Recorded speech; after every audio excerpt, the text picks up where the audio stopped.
स्वतःला स्वयंघोषित टाण्या वाघ समजत होता, त्या टाण्या वाघाचा करेक्ट आणि बरोबर बंदोबस्त केलेला आहे. आज टाण्या वाघ आपल्या केंद्रात कैद करून ठेवला आहे. अतुल बाबा पवार संबोधित करतील.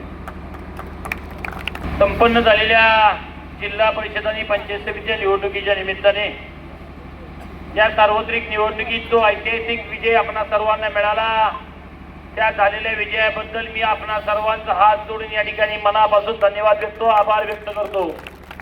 ही निवडणूक आमच्या समोर बसलेल्या महिला शक्तीनं, महिला शक्ती आणि नारी शक्तीनं हातामध्ये घेतली होती. ही निवडणूक आमच्या तरुणांनी हातामध्ये घेतली होती. ही निवडणूक आमच्या ज्येष्ठांनी हातामध्ये घेतली होती आणि या सर्वांनी हातामध्ये घेतलेल्या निवडणुकीचा विजय आज या ठिकाणी आपणा सर्वांना मिळालेला आहे. त्याबद्दल आपणा सर्वांचं प्रथमतः मनापासून आभार आणि धन्यवाद व्यक्त करतो. या ठिकाणी खरं तर कुस्ती आपल्याला निकाली करायची होती. मी पंचायत समितीची निवडणूक लागायच्या आधी कित्येक वेळा म्हणायचो की समोरचा उमेदवार आज जो आपल्या विरोधात उभा होता तोच आपल्या विरोधात उमेदवार पाहिजे. त्याच्या तो सोडून तिसरा कोणी नको. कारण की तो स्वतःला स्वयंघोषित टाण्या वाघ समजत होता, त्या टाण्या वाघाचा करेक्ट आणि बरोबर बंदोबस्त केलेला आहे.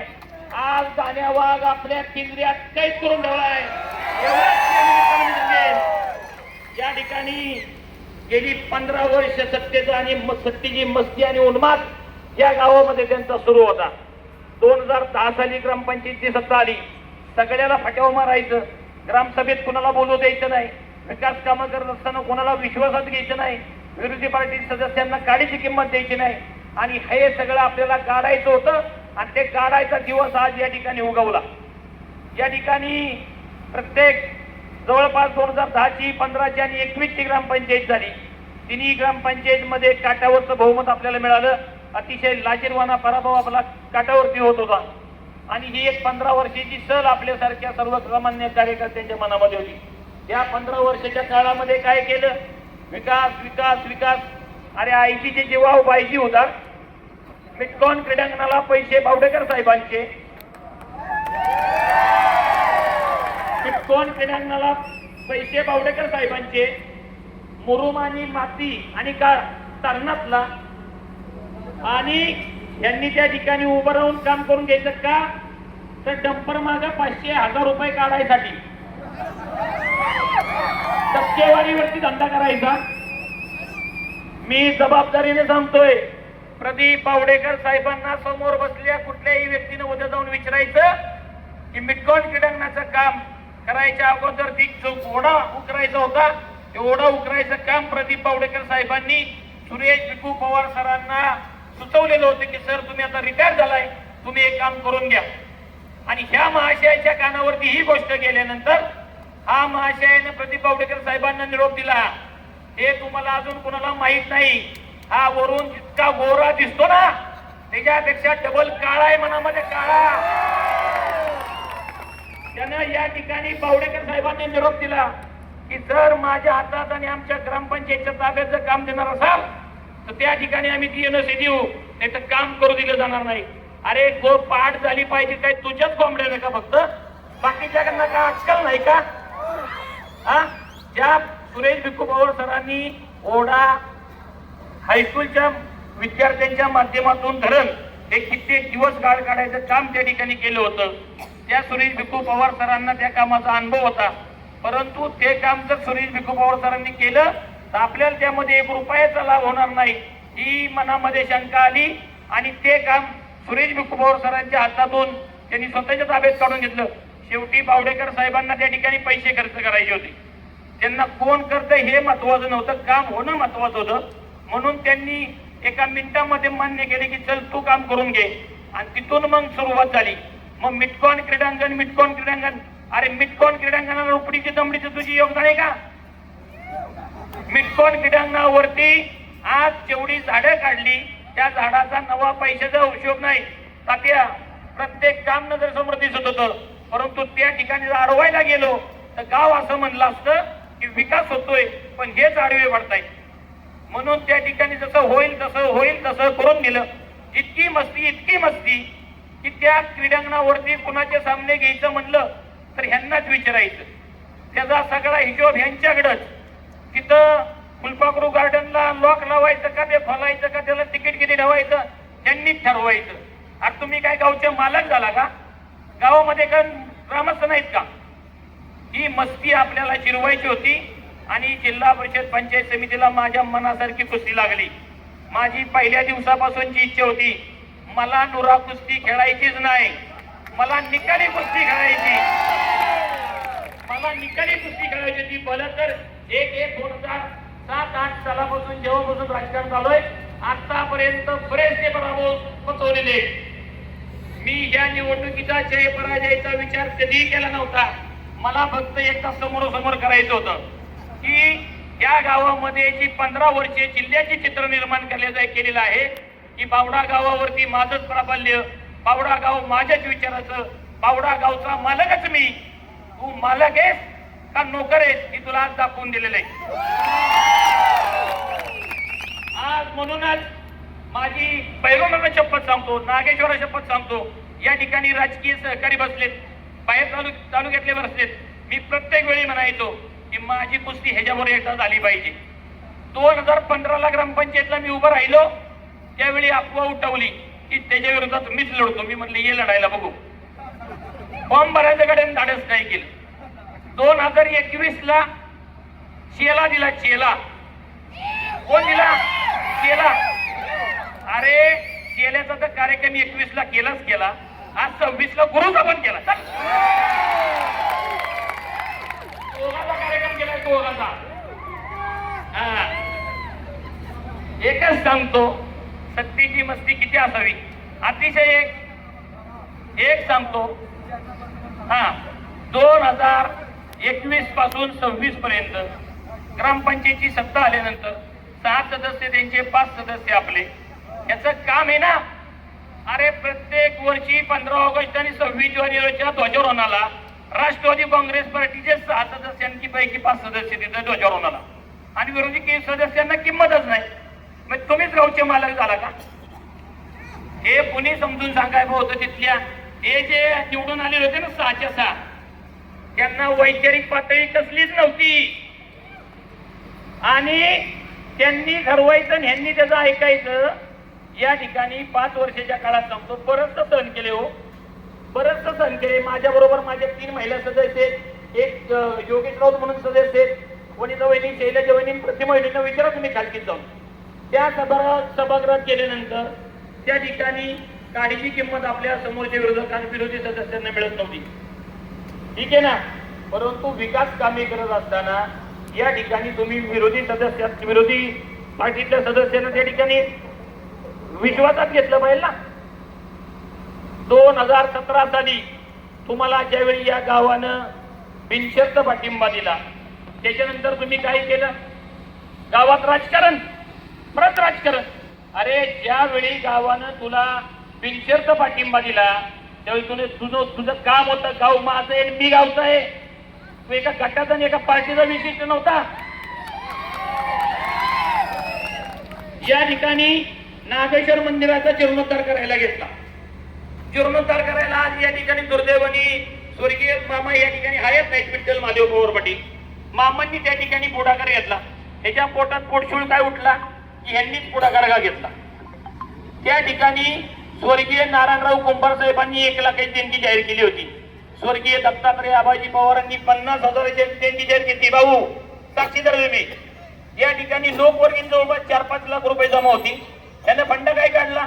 ग्रामपंचायतीच्या ताब्यात झेडपीचा मेंबर त्यांनी यायचं आणि मिटिंग मध्ये बसायचं आणि सगळ्यांचा आवाज दाबायचा. तो आता परत मिटिंगला येईल, सगळ्यांचा आवाज दाबूनच बघ तुझा कार्यक्रमच करतो. या ठिकाणी नागेश्वर मंदिराची जीर्णोद्धाराची भिंत. आज नागेश्वर मंदिराच्या, आता आपण इथं बसले ना, इथून उठून नागेश्वर मंदिरामध्ये जा, काय काही अवस्था आहे हो. आज पळशीचं सिद्धेश्वर असेल, आयरेचा आयरेश्वर असेल आणि बावडेचा नागेश्वर असेल. पळशीची सिद्धेश्वराचं मंदिर आणि आयरेच्या आयरेश्वराचं मंदिर जाऊन बघा आणि आपल्या बावडेचं नागेश्वराचं मंदिर बघा. आज आपला बाहेरचा जर एखादा चांगला व्यक्ती आणला आणि त्या नागेश्वर मंदिराचा परिसर दाखवायला न्यावा तर आपल्याला लाज वाटते. तशी दयनीय अवस्था त्या मंदिराची करून ठेवली. अरे तू देवाच्या कामात पण राजकारण करतो, देवाच्या कामात पण तुला असलं कसलं राजकारणाचा नाद आहे? कधीतरी वय सुधर ना. हा, प्रत्येक वेळी ह्याला काय कळतंय, त्याला काय कळतंय, त्याच्या मागं कोण आहे, ह्याच्या मागं कोण आहे, ह्याचं काय असते, त्याचं काय असते, ह्याचं काय असते, त्याचं काय असते, आज तुला कळलंय. ह्याचं काय असते, त्याचं काय असते ना. कोण पाडलाय? सभापती पाडलाय. पाडलाय जिल्हा परिषदचा पाडलाय.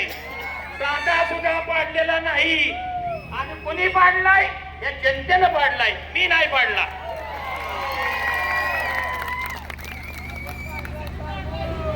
हा, हे जे गलिच्छ राजकारण, मला गावातल्या जे बरोबर आहेत ना बगल बच्चे, त्यांची देखील वैचारिक कीव वाटते हो. त्यांनी देखील असल्या घाण्या माणसाला डोक्यावर का घेतलाय हेच कधी कळत नाही. या गावामध्ये विकास कामं करत असताना कोणालाही विचारात घेतलं नाही. त्यानं सांगावं मोठ्या मनानं की या गावामध्ये विकास कामं करत असताना, आणि या तालुक्यातले राष्ट्रवादी काँग्रेस पार्टीचे पण पुढारी आहेत.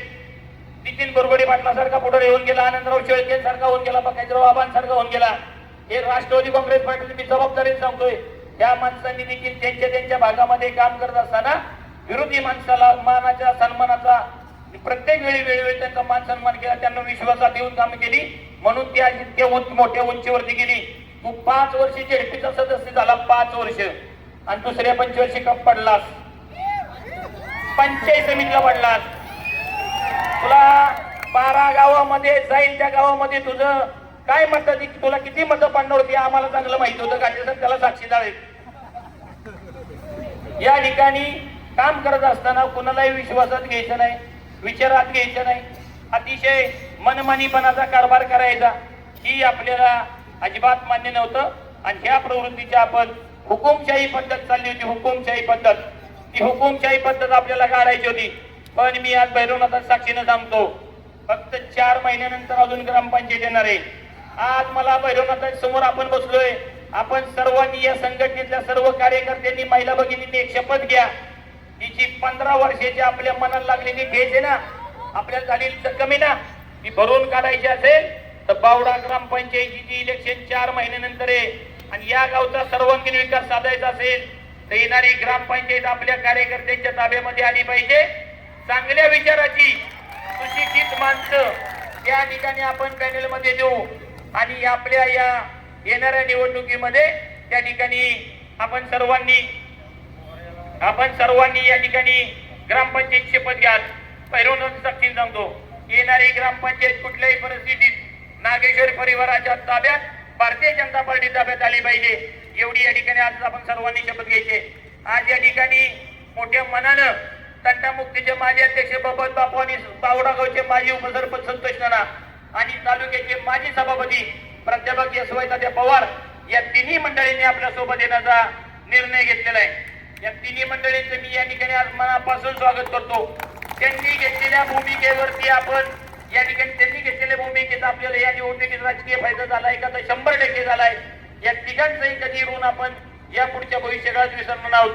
या निवडणुकीत काही मंडळी पडद्या माग होती, ज्यांचा या ठिकाणी आपण नामोल्लेख करू शकत नाही, परंतु म्हणजे ती मंडळी बाहेर मुंबई, पुणे, सातारा, वाई, सांगली ठिकाणी वास्तव्यात होती. परंतु त्यांनी त्या ठिकाणाहून देखील आपल्या निवडणुकी सूत्र हलवली आणि आपल्या पद्धतीने आपल्या मागे ताकद उभी केली. त्या ताकदीचा आज आपल्याला फळ मिळालेलं आहे. या ठिकाणी मला आवर्जून सांगायचंय, वॉर्ड क्रमांक 4 मध्ये ज्या वॉर्डनं तुला 2005 पासून 2026 पर्यंत ग्रामपंचायतची सत्ता मिळवून दिली, त्या वॉर्डातल्या जवळपास 70 ते 80 लोकांचा गुन्हारवाडाचा रस्त्याचा प्रश्न ह्या प्रवृत्तीने त्या ठिकाणी खेळून ठेवलेला आहे. कारण नसताना त्या ठिकाणी विश्वासात लोकांना घ्यायचं नाही, लोक कारण नसताना त्या ठिकाणी पैसे टाकायचे नाहीत, गुन्हारवाड्याच्या रस्त्याला कधी निधी टाकायचा नाही.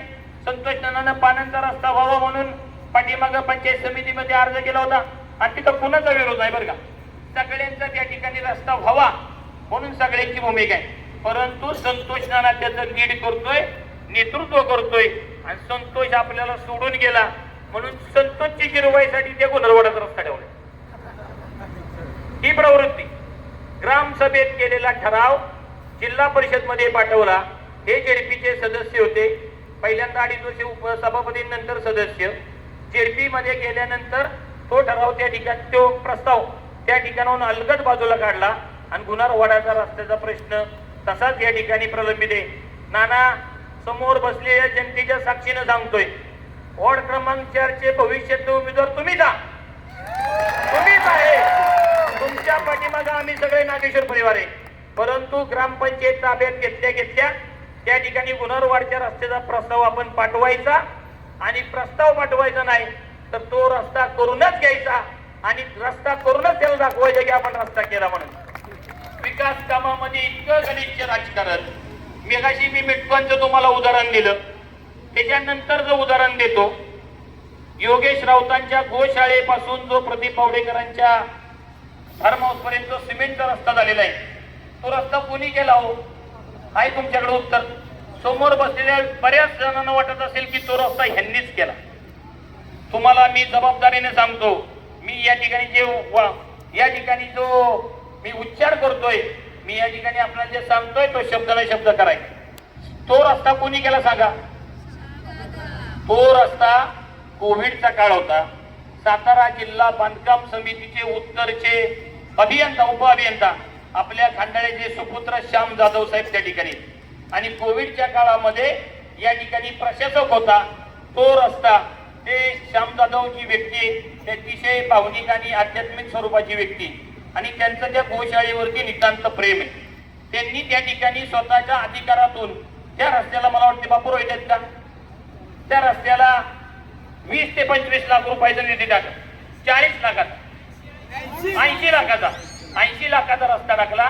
तो रस्ता बनवताना कदाचित तुम्ही त्या ठिकाणी गेला नसाल, आम्ही जायचो. त्या रस्त्याला या तालुक्यातला एकमेव पहिला रस्ता असेल की तो रस्ता स्टील टाकून बनवला, स्टील टाकून. आणि त्या रस्ते झाल्यानंतर पानमळ्यातल्या लोकांना काय सांगितलं, तुम्हाला पानमळ्यात जायला यायला रस्ता करून दिलाय. अरे तुझा काय घंटा तिथं संबंध, तुझा काय संबंध तिथं? या ठिकाणी दुसरी गोष्ट सांगतो, डॉक्टर विनोद पवार यांच्या पाठीमाग मी कित्येक दिवस लागलो होतो की वार्ड जिल्हा परिषदची ही सदस्याची टर्म होती ती 2022 ला समाप्त झाली होती. 2022 पासून जेडपी वरती प्रशासक होता आणि प्रशासक कोणता सीओ असतात, आणि योगायोगानं डॉक्टर विनोद पवार पशुसंवर्धन समितीचे आयुक्त असल्यामुळं त्यांचा आणि सीओचा संबंध अतिशय चांगले. मी डॉक्टरांच्या पाठीमागे गेली 2 वर्ष लागलो होतो. अरे तू वॉर्ड क्रमांक साधा 1 रुपयात निधी द्यायला खालीवर बघतो, कचरा कुंडीला टाकलेला बापूराव 10,000 निधी त्यानं माघार नेला, आणि वॉर्ड क्रमांक 1 मध्ये तू 10 लाखाचा रस्ता टाकायला तू काही कर्णाची दानशूर आवला दे का? हा, त्या ठिकाणी डॉक्टर विनोद पवारांच्या मागे लागून 10 लाख रुपये निधी टाकला. बघा, मी आज सांगतो, आता पण कधी बोललो नव्हतो, परंतु आज ती बोलण्याची वेळ आलेली आहे. आणि आज ज्या 18 वर्ष ज्या प्रवृत्तीच्या विरुद्ध संघर्ष केलाय, तो संघर्षाचा काळ संपलेला म्हणून आज बोलतोय. त्या ठिकाणी रस्ता ज्यावेळी डॉक्टरांकडनं मंजूर करून घेतला, सीओनी त्याला 10 लाख रुपये टाकले. टाकल्यानंतर टाकल्याच बॅनर, सातारा जिल्हा परिषदेचे अमुक अमुक अमुक अमुक मान्यवर यांच्या माध्यमातून निधी मंजूर झाल्याबद्दल मनापासून धन्यवाद.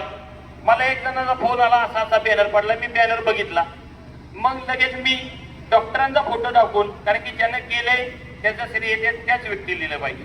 मी डॉक्टरांचा फोटो टाकून, जयकुमार गोरे राज्याचे मंत्री आहेत त्या खात्याचे, त्यांचा फोटो टाकून त्याचा आभार व्यक्त केलं. त्या दिवशी सोशल मीडियावरती गावामध्ये वार प्रतिवार की यानं केला. सांगितलं काय की ग्रामपंचायतच्या सरपंचानं सहीचा प्रस्ताव दिला म्हणून रस्ता म्हणे आम्हीच केला. अरे इतकी बुद्धी तुमची चालली पाहिजे की ग्रामपंचायतच्या हद्दीमध्ये कुठलं जरी विकासाचं काम करायचं असेल, सत्ता कुणाची जरी असली तर ते विकासाचे पैसे मागायला ही सरपंचाची आणि ग्रामसेवकाची सही लागते. सरपंचानं ग्रामसेवकाने सही केली म्हणजे पैसे तुम्ही आणले का? तुम्ही किती त्याचा पाठपुरावा केला? आणि इतकं गलिच्छ राजकारण की त्या ठिकाणी एक खंडाळामधला एक कॉन्ट्रॅक्टर दिलाय. तो कॉन्ट्रॅक्टर दिल्यानंतर त्या कॉन्ट्रॅक्टरची कामाची पद्धत कशी आहे ते आम्हाला चांगलं माहिती आहे. त्यानं काम करणार असेल तर त्याच्या उरावर बसूनच काम करून घेणार आहे. ते काम मंजूर असलेलं काम फक्त जिल्हा परिषद पंचायत समिती निवडणूक डोळ्यासमोर ठेवून वॉर्डात आता एक काम पडाय नको म्हणून त्या ठिकाणी ते काम थांबवलेलं आहे. तीच परिस्थिती आता 1 महिन्यापूर्वी आली. त्याचे साक्षीदार गाटेसर आहेत, शैलेश पाटील आहेत. शैलेश पाटील पण त्या ठिकाणी साक्षीदार आहेत. बरोबर शैलेश? मला अशोक बापूंनी कित्येक वेळा, शैलेशच्याच अशोक बापूंनी कित्येक वेळा म्हणलेत की त्या रस्त्याची अतिशय दयनीय अवस्था झाली. बापू वयस्कर आहेत, बापूंसारखी असंख्य माणसं त्या रोडनं जाणारे येणारे वयस्कर आहेत आणि त्या ठिकाणी जात असताना अतिशय दयनीय अवस्था त्या रस्त्याची. मला म्हणले की तिथं एक कुठला तरी रस्ता कर. मी खासदार श्रीमंत उदयनराजे भोसले महाराज साहेबांच्या फंडातून 8 लाख रुपयाचा निधी त्या ठिकाणी मंजूर करून आणला आणि त्या मंजूर केलेल्या निधीला एक ग्रामपंचायतची साधी एनओसी लागते. एनओसी ती ग्रामपंचायतची एनओसी साधी यांनी दिली नाही. काय म्हणले की ग्रामपंचायतची एनओसी लगेच माघारी जातोय का? त्याला काय आम्हाला विचारावं लागेल, हे करावं लागेल, ते करावं लागेल. कारण काय? तर जिल्हा परिषदच्या पंचायत समिती निवडणुकीत त्या रस्त्याला जाणाऱ्या येणाऱ्या जेवढी लोकांची मतं आहेत ती सगळी मतं आम्हाला एकतर्फी होतील. त्या भीतीपोटी त्या ठिकाणी त्या रस्त्याची एनओसी दिली आहे.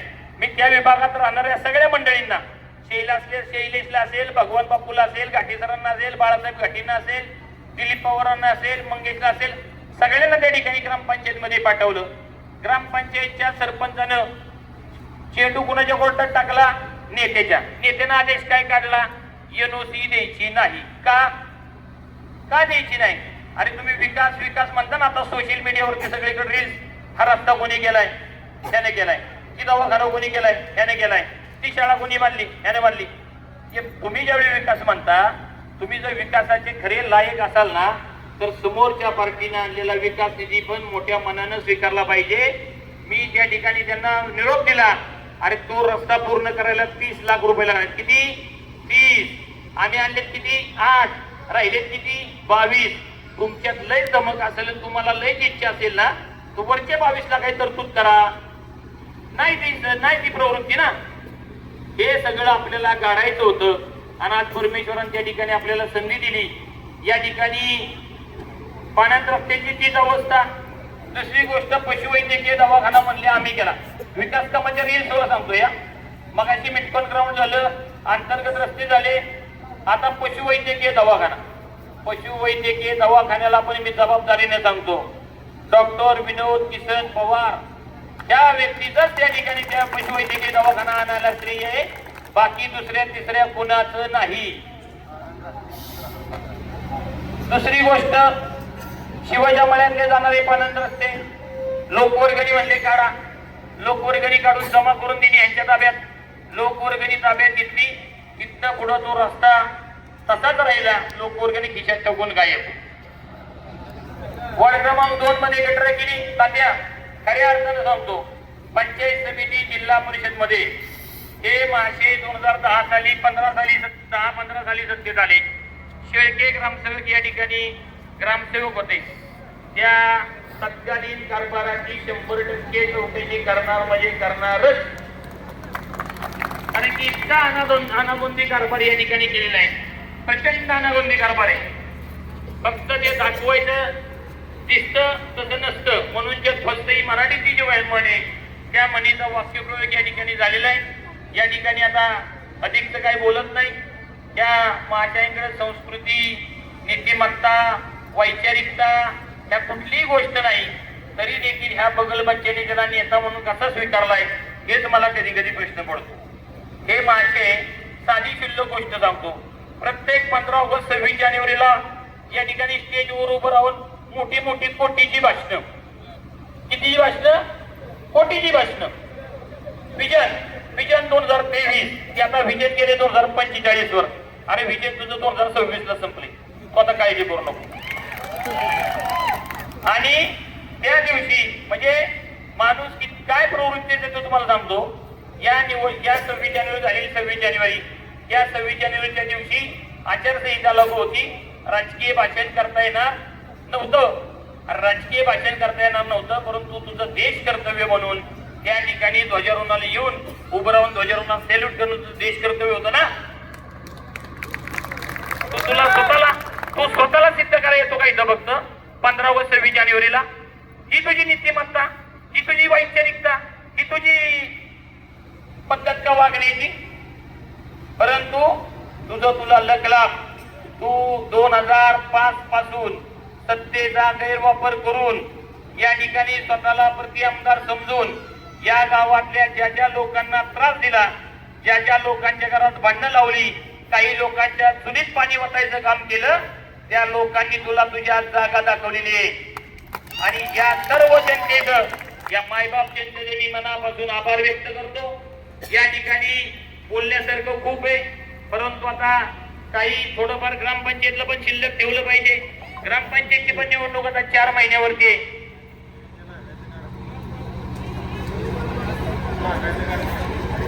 नाही, या ठिकाणी सोशल मीडियाच्या माध्यमातून त्याच्या माध्यमातून सगळं वेगवेगळे आरोप प्रत्यारोप होतात. तुला आरोप प्रत्यारोप करायचे ते एका दिवशी जाहीर सभा घे. आमची तयारी या चौकामध्ये तुला उत्तर सगळं देण्याची. कधी पण तू जाहीर सभा घे. चल, दुसरी गोष्ट, या गावामध्ये एक प्रवृत्ती आहे. त्या प्रवृत्तीत मगाशी पोलीस डिपार्टमेंटचे लोक इथे आहेत का?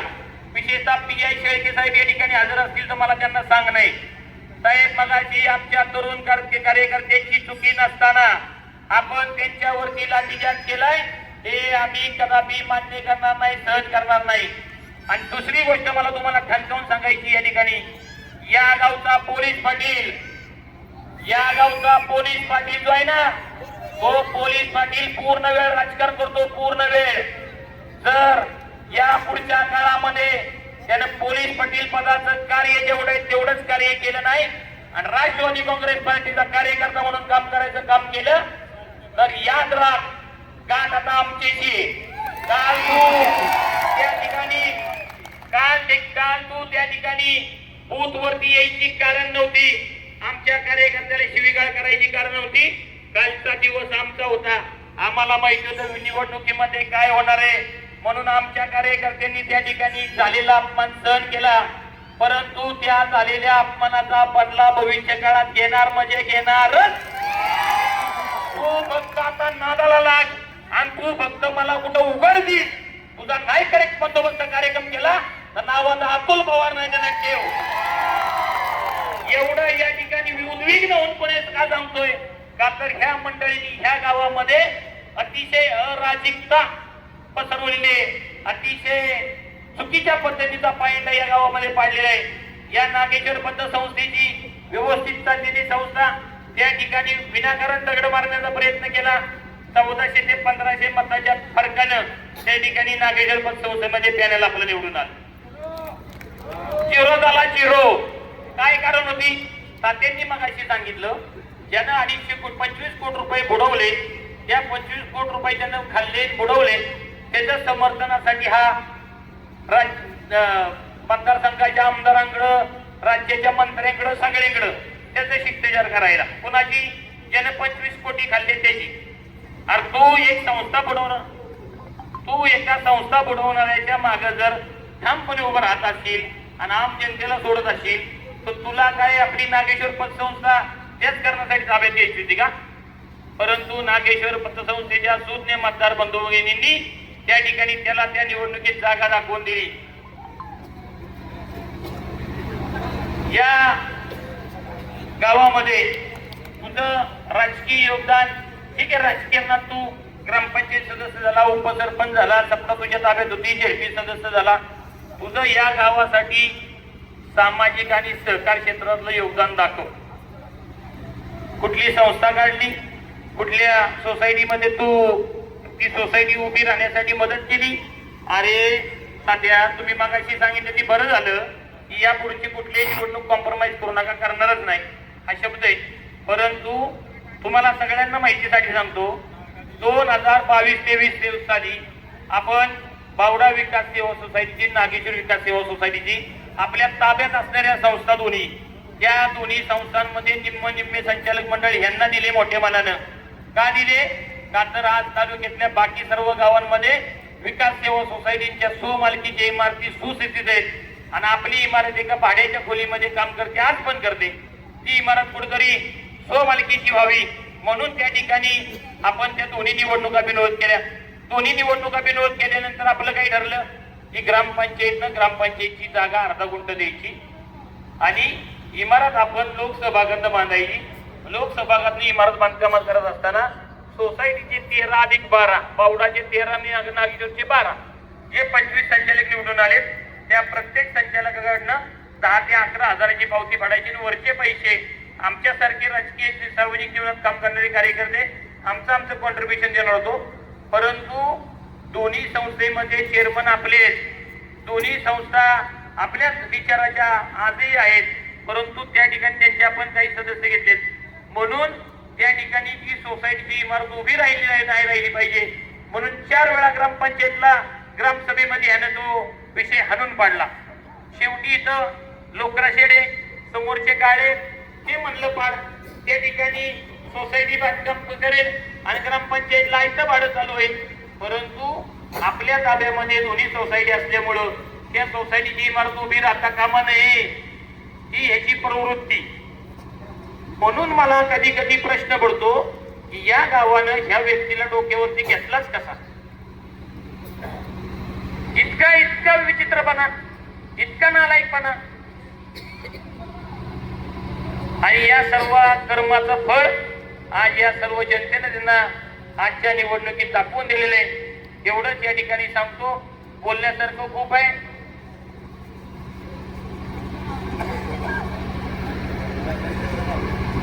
मला आता समजले की बगल बच्च्यांनी एक स्टेटस टाकलं की परवा दिवशी जी पवनची सभा झाली त्या सभेचं स्टेटस काय टाकलंय, राज्याच्या मंत्र्याला गल्लीबोळात येऊन सभा घ्यावी लागली. आता तुम्ही मला सांगा ही काय गल्लीबोळ आहे का? तुझी झाली की चौडी चौकाव आणि आमची झाली की गल्लीबोळात. म्हणजे स्वतःच ते बाबू आणि दुसऱ्याचं ते कार्ट ही प्रवृत्ती. अरे आज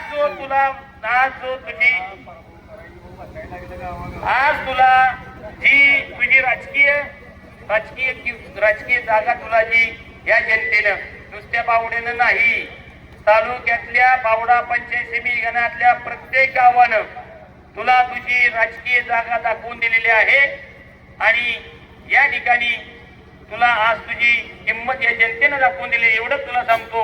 या ठिकाणी खऱ्या अर्थानं मी समोर बसलेला ऋषाप्पा मायबाप जनतेचं मनापासून आभार व्यक्त करेन. गेली 17-18 वर्ष माझा संघर्ष ह्या सर्व जनतेनं पाहिलाय. ही सगळी लोक संघर्षाच्या कठीण काळात माझ्या सोबत राहिलेले आहेत. आज या ठिकाणी आपला संघर्षाचा कठीण काळ संपलेला आहे. आपण एका तालुक्याच्या चांगल्या संस्थेवरती सदस्य म्हणून निवडून गेलेलो आहे. आपण सर्वजण गेलोय, मी नाही, आपण सर्वजण गेलोय. या पदाचा वापर जास्तीत जास्त प्रमाणात तुमची सर्वांची सेवा करण्यासाठीच करीन हा शब्द त्या भैरवनाथाच्या साक्षीनं आणि नागेश्वराची शपथ घेऊन देतो. कधीही माझे पाय जमिनीच्या वरती हवेमध्ये जाणार नाहीत. मी जमिनीवरती पाय घेऊनच काम करेन आणि मी तुम्हाला सर्व माता भगिनींना, समोर वडीलधारी मंडळींना आणि सर्व माझ्या तरुण मित्रांना सांगेन, जर माझ्याकडनं एखादा निर्णय चुकला तर माझा तुम्ही कान धरण्याचा अधिकार तुम्हा सर्वांना आहे. की तू या ठिकाणी चुकतोय, तू असं करू नकोस, असं वागू नकोस, हे सर्व सांगण्याचा अधिकार तुम्हाला आहे आणि तुमच्या सर्वांचं ऐकण्याचं कर्तव्य माझं आहे. त्यामुळं भविष्य काळामध्ये जे अतुल पवार 2007-08 सालापासून आपण जो पाहिलाय तोच अतुल पवार या 2026 पासून 2031 पर्यंत असेल. अतुल पवारच असेल आपल्यासाठी. कधी मी या ठिकाणी आजपर्यंत ग्रामपंचायतचे सदस्य होतो, आता उद्यापासून पंचायत समिती सदस्य झालोय. कधी असं माझ्यामध्ये, माझ्या वागण्यामध्ये कधीही बदल होणार नाही. आपण माझ्यावरती खूप प्रेम केलेलं आहे. मी आपल्या सर्वांच्या प्रेमाचा आयुष्यभर ऋणी राहील. खऱ्या अर्थानं माझ्या माता भगिनींनी पूर्ण निवडणूक हातामध्ये घेतलेली. या माता भगिनींनी पूर्ण निवडणूक हातामध्ये घेतली. मग अशी आपण सांगितलं कुठलीच वाडी वस्तीवरचं असं घर नाही की जिथं आमच्या महिला पोचल्या नाहीत. दिवस रात्र महिला भगिनी माझ्यासाठी लढत होत्या. सर्व महिला भगिनींचा मी हात जोडून या ठिकाणी हृदयपूर्वक, अंतपूर्वक, करणपूर्वक मनापासून आभार व्यक्त करतो. आपले ऋण आयुष्यभर न विसरण्यासारखे माझे सर्व तरुण कार्यकर्ते दिवस रात्र दिवसभर फिरायचे आणि रात्र जागायचे, परंतु कधीही कुणी कंटाळा केला नाही. निवडणुकीत मी कदाचित तरुण कार्यकर्त्यांवरती माझ्या सहकार्यांवरती चिडचिड देखील माझी झाली असेल, परंतु तरी देखील माझी चिडचिड होऊन देखील त्यांनी मोठ्या मनानं मला माफ केलं. त्या सर्वांचा देखील हात जोडून या ठिकाणी मनापासून आभार व्यक्त करतो, त्यांना धन्यवाद देतो. सर्व वडीलधारी मंडळी आहेत, त्या वडीलधारी मंडळींनी या ठिकाणी मनापासून आशीर्वाद दिले. त्यांच्या वयोमानाप्रमाणे त्यांनी त्यांची बाजू सांभाळून दिली. त्यांनी मला वेळोवेळी मार्गदर्शन केलं. त्यांचं देखील मनापासून सध्या आभार व्यक्त करतो. आणि नुसती मला सोबत दिलीच नाही तर बहुतांश कार्यकर्त्यांनी स्वतःच्या खिशामध्ये हात घालून त्यांच्या जेवढं हाताला लागल तेवढी देणगी माझ्या हातामध्ये देण्याचं काम केलं. माझ्या निवडणुकीमध्ये आर्थिक देखील मदत या गावानं कधी नाही एवढी केली, कुणालाच केली नसेल एवढी आर्थिक मदत मला केली. त्याबद्दल मी त्या सर्व दात्यांचं मनापासून आभार व्यक्त करतो. या आयुष्यभर आपल्या ऋणी राहील. या ठिकाणी आता अधिकच काय बोलत नाही. खऱ्या अर्थानं खरं तर महिला भगिनींना मानलं पाहिजे. सकाळी निकाल आपला जवळपास 12:30 पावणे 1 वाजता बाहेर आला आणि 1 वाजता निकाल बाहेर आल्यानंतर आता जवळपास 12 वाजलेत तरी या ठिकाणी बिचारा सर्व बसून येत, सर्व तरुण कार्यकर्ते, ग्रामस्थ, ज्येष्ठ मंडळी बसून येत. या सर्वांचं सकाळी 8 वाजल्यापासून निकालाला गेलेले जवळपास 14-15 तास या असं प्रेम, साधं सुद्धा प्रेम कुणालाही मिळत नाही, साध्या सुद्धा माणसाला मिळत नाही. साधं सुद्धा कार्य, साधं सुद्धा प्रेम हे मिळणं फार कठीण असतं. हे फार मोठं मोलाचं आपलं प्रेम माझ्यावरती आहे. ते मी आयुष्यभर ऋणात राहील, मी आयुष्यभर स्मरणात ठेवीन. एवढंच या ठिकाणी बोलतो. या ठिकाणी या निवडणुकीमध्ये सहकार्य केलेल्या सर्व ज्ञात अज्ञात सर्व नेते मंडळींचं, कार्यकर्त्यांचं, पदाधिकाऱ्यांचं, या गावाचं विशेषतः आभार व्यक्त करतो. आज मला खऱ्या अर्थानं आनंद झालाय की समोरच्या उमेदवारापेक्षा आपण 125 मताची आघाडी या गावामध्ये बंद घेतलेली आहे. पावडा गाव पण कुणाच्या पाठीशी आता भविष्य काळामध्ये उभं राहील हे तुम्ही सर्वांनी दाखवून दिलेले आहे. एवढंच या ठिकाणी सांगतो आणि पुन्हा एकदा आपल्या सर्वांचं मनापासून